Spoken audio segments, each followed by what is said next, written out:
Thank you for the introduction. Hello, my name is Agustin Rafael Martinez. I am from the University of Buenos Aires. I am a PhD student, and today I am going to present a general purpose programming language. In particular, I will focus on the minimal visual version of this language. In this version, it has 4 predefined symbols, and the rest of the symbols are defined by the user, are drawings. And the intention is to allow children to program with their own drawings. To begin, I am going to show some video captures to give you an intuition of what this language is about, and then I will make a little live demo. This is the minimal visual version of the programming environment. By means of a simple tool, it is possible to draw symbols, drag and drop them, and define simple programs. Concrete domains of the physical world can be represented, such as the germination of a seed, all based in 2 fundamental relations between symbols, substitution and categorization.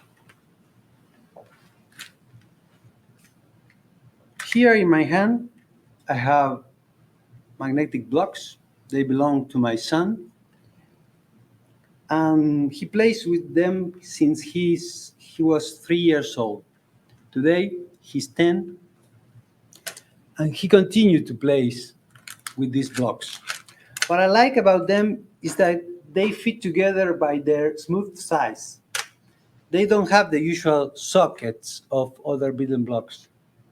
They are so simple and so flexible that very young children can build with them. For me, to program is to build theories, as Peter Naur said. For me, a program is a construct of interlocking concepts, as proposed by Fred Brooks. And I agree with all Lehman Medicine that yesterday defended the point of view of programming as modeling.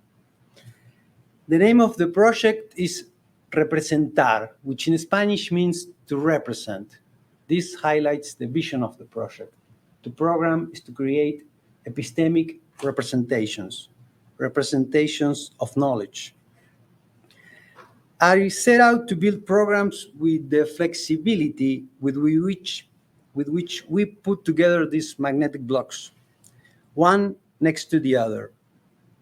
As a poet selecting his word to put together new verses. It is, as you can see, drawings can be made to represent also abstract domains such as chemical reactions or addition of natural numbers. It is a very common belief that programming helps in mathematical thinking and logical thinking. Currently, there is a lot of controversy in educational research on this, but if we can offer a way of programming that allows defining numbers and booleans, there will be no doubt about the contribution to logical thinking and mathematical thinking. An abstract domain that can be fully represented with drawings are booleans, and their fundamental operations and/or are not. And I would like to show you this example of the booleans. So here I have some drawings already made, true, false, and or not, and a drawing that will represent the abstract notion of Boolean. I will start defining the AND operation. True and a Boolean takes the value of that Boolean. False and a Boolean is always false. True or a Boolean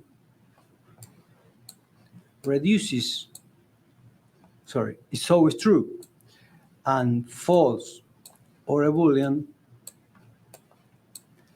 reduces to that Boolean. I also have to express that not true is false, and not false is true.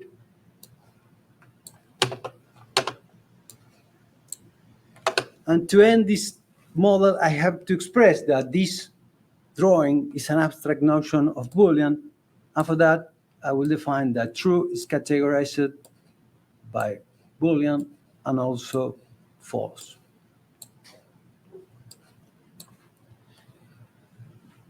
So as you may already guess, right here at the bottom, on the left, I have some expressions, and on the right, I can see the result of evaluating them. Usually, a programming console is for writing text. Consoles are for text. But here, I am proposing a different kind of console, a console for drawings. On the left, there are the drawings, expressions, and on the right, the result. It's a readable apply loop console that updates live with liveness. So I think this is a contribution to visual languages for children. I would like to use this model of Booleans to represent a typical notation of procedural languages, which is the if-then-else notation. So here I have some drawings already made. And to define the if-then-else notation, I need to define two substitutions, one for each condition of the if. If the condition is true, then we have a phrase, a red phrase, else a blue phrase. In this case, I want that the phrase associated with the then be evaluated. So I define it this way. Unlike when the condition is false, then we have a red phrase, else we have a blue phrase. The phrase that should be evaluated is the blue one. But I have to do something else. I have to use a new symbol, a new predefined symbol to make these balloons, these blue and red balloon, general categories, phrases. They are just drawings at the beginning. The choker, the wildcard, it's a predefined category that categorizes every sequence of symbols. If I put the choker under another symbol, I make that symbol as general as the choker. So in this way, the blue balloon and red balloon became general categories. As we can see in the readable apply loop console, in the first line, the condition is false, and then the addition of 2 plus 2 was made. An important thing in the if-then-else is that one of the phrases, one of the expressions should be evaluated and the other should not. But here we can see that one addition was made, but how do we know that the other was not? Usually debugging or inspecting the execution is considered complex for children. But here, with one click, I can have a visualization of the execution. So in the first line is the initial expression, and I know that the first thing evaluated was the condition of the if. Then, when that condition was reduced to a truth value, then the if-then-else substitution could be applied. It was replaced by the addition, and the addition was made. So now we know that our notation created worked all right. Since I conceive programming as representing and not controlling, nor controlling a computer, nor controlling a cartoon character, I wanted the minimal visual version of this language to be just about manipulating symbols, evaluating symbols, seeing resulting symbols. There is no need to go beyond symbols to program with drawings. There are other environments in this project that allows to control. There is a more complex environment that allows to control a robot.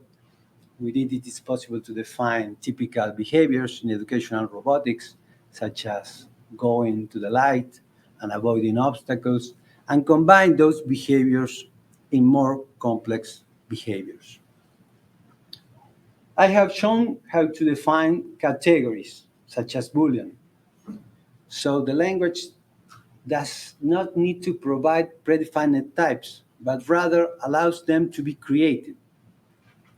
There is no need to provide notation, since the language allows to define notation as if then else. It is possible to parameterize code. The additions 1 plus 1, 2 plus 2, they were the parameters of the if then else. They were the blue and red balloons. Defining notation, defining categories, parameterizing code, these three features are not usual in conventional languages. And they are certainly unusual in visual languages for children. And when they appear at a big cost, the cost of complexity. But here, one drawing next to the other, ordered sequentially, separated in different lines, only that to have these three features. I have shown the visual environments. There is also a textual version of the language. With this version, I have been able to define natural numbers completely, fractions, and all based in the two fundamental relations between symbols. The fact of having a textual version of the same visual language allows us to deepen any domain where programming with drawings is limiting. So this opens a new alternative in programming education. Instead of changing the language in the learning process from simple programs defined visually to complex programs defined with another language based on text, I propose to change the tools and continue to program with the same language. It is considered the gap between visual to textual languages is considered a barrier in the learning process. For me, there are two forms of abstraction in programming languages that tend to appear as a duality. Functions and data types in functional languages, messages and classes and prototypes in object-oriented languages. I think that the power of expression and simplicity of this project lies in having addressed the essence of this duality in two fundamental relations between symbols. In the minimal form, these relations are represented in two visual combinators that can be freely dragged and dropped. Here we can see two children in an informal context. They are representing color combinations. They are using the debugging tool. They are inspecting the execution. They are using both relations, substitution and categorization. And they are also making PR programming. They are changing the one that controls. This is spontaneous. I believe if I continue to go deeper on this path, I will be able to reach that image that inspired me from the beginning, that was to be able to program with these magnetic blocks with my own hands.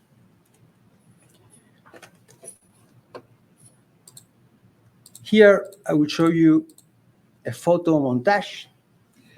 This is an idea of what programming with drawings could look as a tangible user interface for children of the future. Drawings with crayons on paper, on the floor, and then using those drawings to program. The protagonist of this picture is Dionisio, my son, my 10-year-old son, that I told you about at the beginning of this talk. I hope you enjoyed the presentation. I tried to make it fluid and dynamic as my language. I encourage you to take a look at the paper if you are interested. There are many details in the text. that I have just mentioned here. And I open to questions, ideas, suggestions right now during the rest of the conference and also by email. Thank you very much.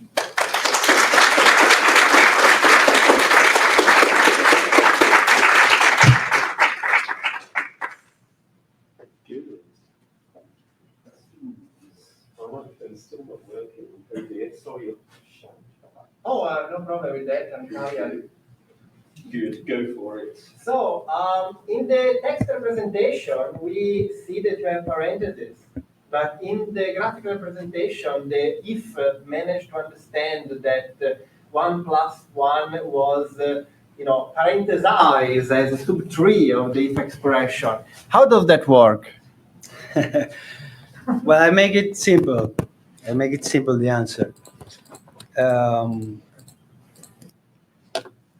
The language tries to evaluate the sentence as a whole. If there is no substitution, they will try to reduce it by parts. In this case, the language finds a part, an expression, it reduces that expression to a truth value, and then can again try to substitute the whole. That's the way, synthetically.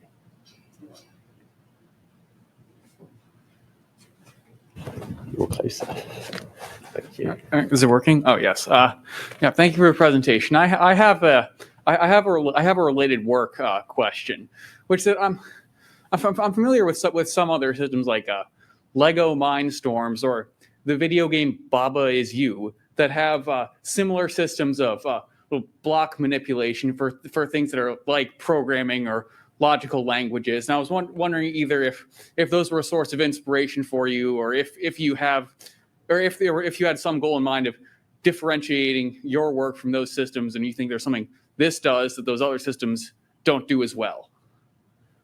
Well, I don't know. I know Lego Mindstorms. I'm certainly that you cannot define booleans and numbers and categories with that. You cannot do it also with the Scratch and so. But what inspired me really, this project started as a textual language. It didn't start as a visual language.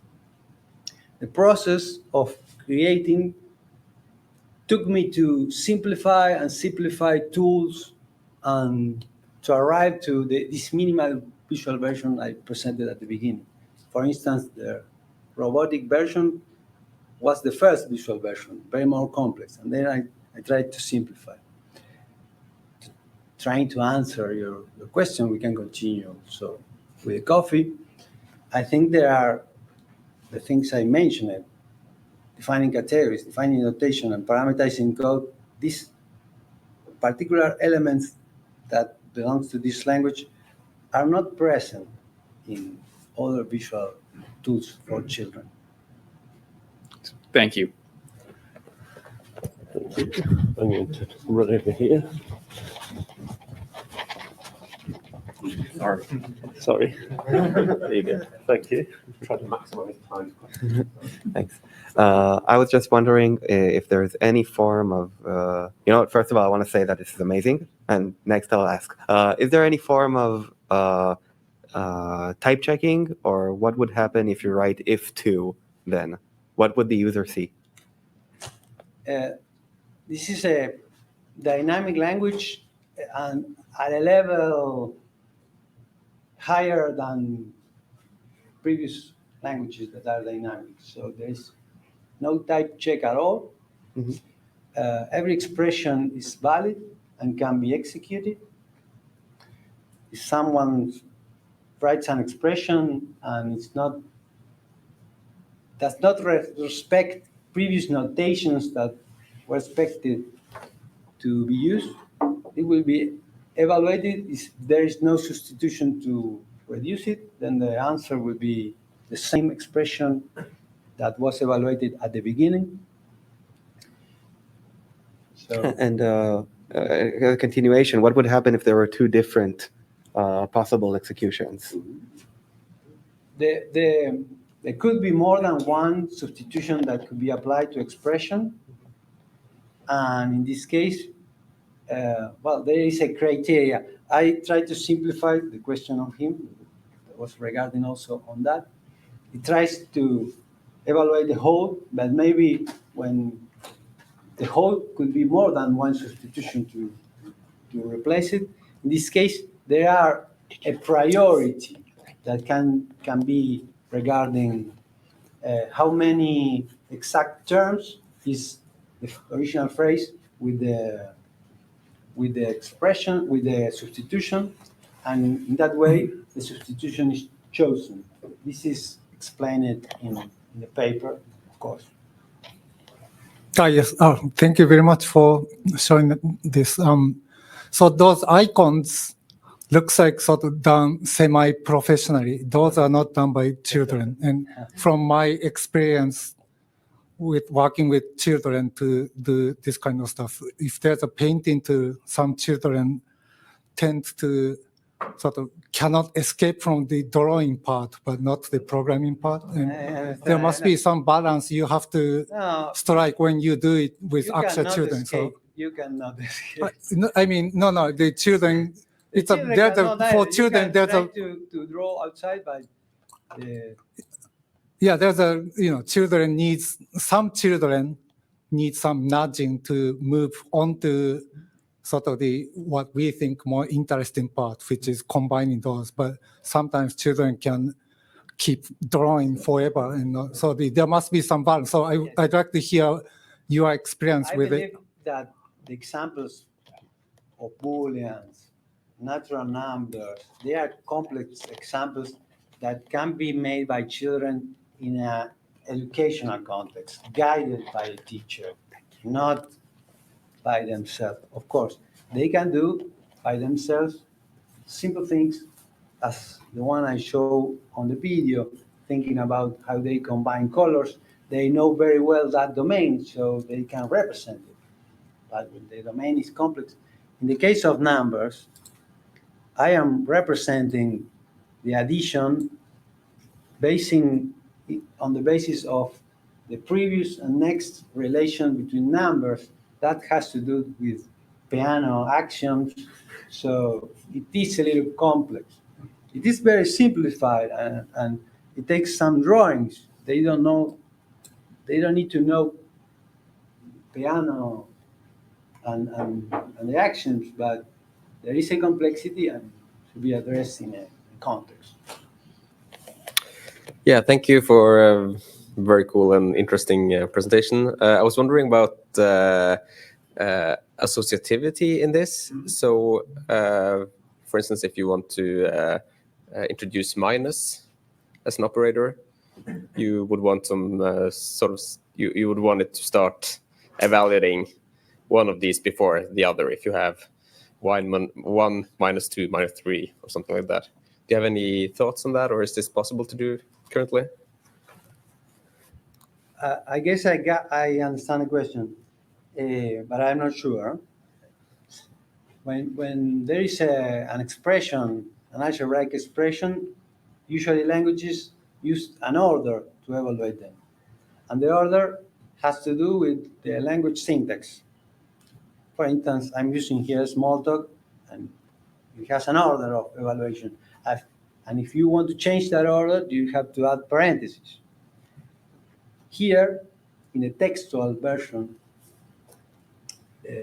but also in the visual, you can create substitution relations that express that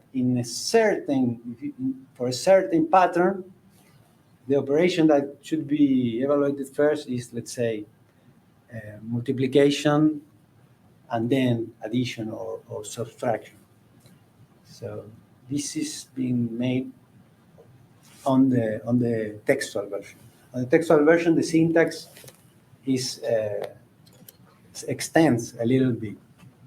I didn't went onto that. First of all, thanks. That was really fascinating to watch. So I had one more high-level question that I think you already sort of answered, which was, did you choose sort of the examples that you showed to us here? I guess you chose the more sort of to resonate with this audience and not necessarily as examples of something that you would give a child, at least at the first step, like as you were saying, like for example with like the natural numbers and something like that's probably at least not something that a child would be able to figure out by themselves, sort of with trial and error to reach that point where they can represent that. I don't believe that we have to make tools for them to learn by themselves. We can give them tools to play, to feel good, but some things need a person, an empathic person with them to guide them. But you ask a little another thing also. So, okay, so my other question, which is About probably examples, where do they come from? so yeah, my question was kind of what you showed us here is something that I guess everyone in this room is like familiar enough with, that they saw what was going on here, and like this was a nice example for that. But I guess for children, like for example, what you showed with the colors seems more like something that would be interesting for a child than reconstructing a vision. Are chosen for you as an audience. Yeah. In particular, the if then else notation, and it's a good example to show the possibility of parameterizing code. But to a child, they don't need if then else to use this language. They don't need this procedural notation. As in object-oriented programming, it is not recommended to use if. You can replace it with polymorphism. In this case, you can replace it with substitutions. So it was an example, and what I show, it was focused on you to understand the project. And it's not a curricula for children. This is a prototype on a laboratory. It has been tried out by children in my house. One of them was my son, and the other was a friend that came to sleep, and I was working with the computer, and they picked the computer, they take it out of my hands, and they started to play. It was spontaneous, and I filmed it, and then asked the mother of the kid, "Can I use the video to promote my project in the conference?" "Yes," she said. So the video is now project. Awesome. I had like one more. Maybe we can. Okay, might also be able to ask it offline. But like, even in these simple examples, I was wondering, how do you sort of handle when you have binding, in a sense, like when you have I think you had it in your if-else example where you have these two placeholders like red and blue, and then it becomes like either red or blue. What happens if the same one appears twice on the left? Like, how do you pick? Is it the first one, or is it just sort of arbitrary? Like, I guess you don't have any notion of binding here. It takes to another thing that it is on the paper. Okay. On the left side, there is a type, and on the right side, the same symbol is representing a parameter. Okay. So it's intuitive, it's simplified, but has some complexity. In the textual version, you can define also parameters. And in the paper, I explained that I proposed, instead of type inference, parameter inference, I call it.